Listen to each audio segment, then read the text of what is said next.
নমস্কার বন্ধুরা, আমার চ্যানেলে আপনাদের সকলকে স্বাগত জানাই। আজ আমি তৈরি করেছি বিউলির ডাল ও চাল দিয়ে সরু চাকলি। এটি বানানোর জন্য প্রথমে পাত্রের মধ্যে নিয়ে নেব 1 কাপ বিউলির ডাল। আমি এখানে গোটা বিউলির ডাল ব্যবহার করেছি, আপনারা চাইলে ভাঙাও ব্যবহার করতে পারবেন। সাথে নিয়ে নেব হাফ কাপ সেদ্ধ চাল। চালটা আপনারা যে কোনো ব্যবহার করতে পারবেন। এবারে 2 থেকে 3 বার খুব ভালো করে ধুয়ে নিতে হবে। চাল এবং ডালের পরিমাণটা অবশ্যই মনে রাখবেন। 1 কাপ ডালের ক্ষেত্রে হাফ কাপ চাল অবশ্যই ব্যবহার করবেন, নইলে সরু চাকলিটি একদমই ভালো হবে না। 2 থেকে 3 বার ধুয়ে নিয়েছি। এবারে আবারও কিছুটা পরিমাণে জল দিয়ে ঢাকা দিয়ে রেখে দেব প্রায় 7 থেকে 8 ঘন্টা।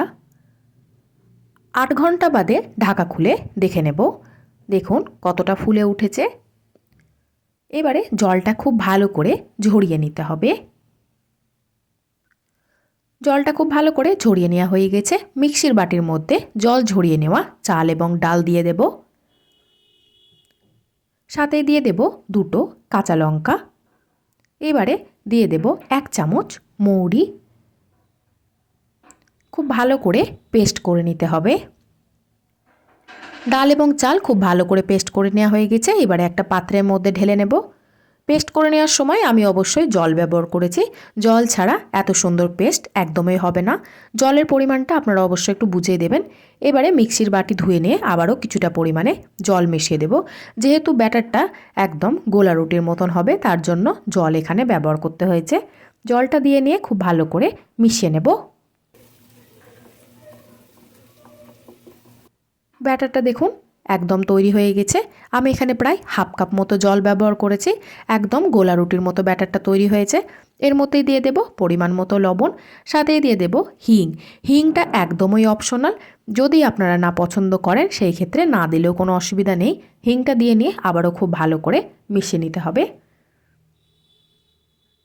সরু চাকলির ব্যাটারটা একদম তৈরি হয়ে গেছে।